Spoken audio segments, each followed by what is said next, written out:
गांव के एक छोर पर एक पुरानी हवेली थी, जिसके बारे में लोग कहते थे कि वहां कुछ रहस्यमयी है। लड़का, जो हमेशा साहसिक कारनामों की खोज में रहता था, उसने ठान लिया कि वह हवेली के रहस्य का पर्दाफाश करेगा। एक शाम जब सूरज ढलने वाला था, किशोर अपने दोस्तों के साथ हवेली के पास पहुंचा। हवेली के चारों ओर घना जंगल था और दरवाजे पर एक पुरानी जंजीर लटकी हुई थी। अंदर गए तो देखा कि कमरे के बीचों बीच एक बड़ा सा संदूक पड़ा हुआ था। किशोर ने संदेह के साथ कहा, क्या इसमें वही छिपा है जिसकी हमें तलाश थी? दोस्तों ने हां में सिर हिलाया। किशोर ने हिम्मत जुटाई और धीरे धीरे संदूक का ढक्कन उठाया।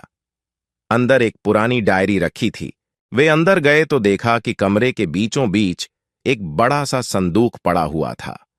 किशोर ने संदेह के साथ कहा, क्या इसमें वही छिपा है जिसकी हमें तलाश थी? दोस्तों ने हां में सिर हिलाया। किशोर ने हिम्मत जुटाई और धीरे धीरे संदूक का ढक्कन उठाया। अंदर एक पुरानी डायरी रखी थी।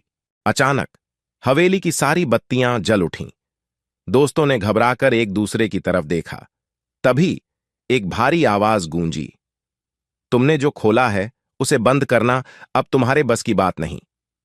किशोर ने सहमते हुए कहा, हम सच जानने आए हैं, हमें डराने की कोशिश मत करो।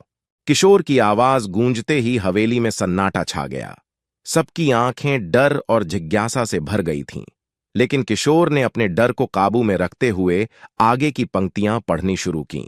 डायरी में आगे लिखा था, जिसने यह डायरी खोली है वह अब उस जाल में फंस चुका है जिसमें से बचकर निकलना आसान नहीं है। किशोर के दोस्त अब बुरी तरह से डर चुके थे और बाहर भागने की सोच रहे थे, लेकिन किशोर ने उन्हें शांत कराया और कहा, यह सब सिर्फ हमें डराने के लिए है, हमें सच का पता लगाना ही होगा।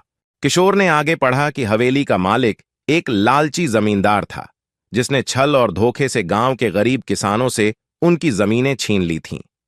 वह एक तांत्रिक के पास गया और उसे अमृता का वरदान मांगने की लालसा से भर गया। तांत्रिक ने उसे एक उपाय बताया, जिसके लिए उसे एक निर्दोष आत्मा की बलि देनी थी। हवेली के मालिक ने अपने ही नौकर की मासूम बेटी की बलि दी, लेकिन उस दिन से हवेली में अजीब घटनाएं घटने लगीं। उस बच्ची की आत्मा हवेली में भटकती रही और धीरे धीरे उसने उस जमींदार को पागल कर दिया। किशोर को समझ में आ गया कि यह सिर्फ हवेली के मालिक की कहानी नहीं थी, बल्कि यह हर उस व्यक्ति की कहानी थी जो लालच और छल का शिकार हुआ। वह जानता था कि इस जाल से बचने का एक ही तरीका था, सच का सामना करना और अपने अंदर की गलतियों को स्वीकारना। किशोर ने अपने दोस्तों से कहा, हमें डरने की जरूरत नहीं है। अगर हम ईमानदारी से इस हवेली से बाहर जाने का रास्ता ढूंढेंगे तो कोई भी जाल हमें नहीं रोक सकेगा। किशोर ने अपने दोस्तों से कहा, हमें डरने की जरूरत नहीं है।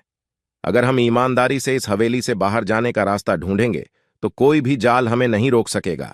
वे हवेली से बाहर जाने का रास्ता खोजने लगे। जैसे ही वे दरवाजे के पास पहुंचे, एक बार फिर वह भारी आवाज गूंजी, तुमने सच्चाई को स्वीकार किया है, अब तुम आजाद हो। हवेली का दरवाजा धीरे धीरे खुला और वे सभी बाहर निकल आए। बाहर आते ही हवेली अचानक से गायब हो गई, जैसे वह कभी थी ही नहीं। किशोर और उसके दोस्त गांव लौट आए। उन्होंने लोगों को इस कहानी के बारे में बताया और सबको यह समझ में आ गया कि लालच और छल के जाल में फंसने से कोई नहीं बच सकता।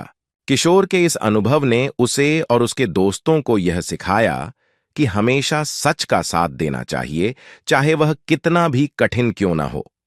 और तब से उस पुरानी हवेली की कहानी गांव में सिर्फ एक दंत कथा बनकर रह गई।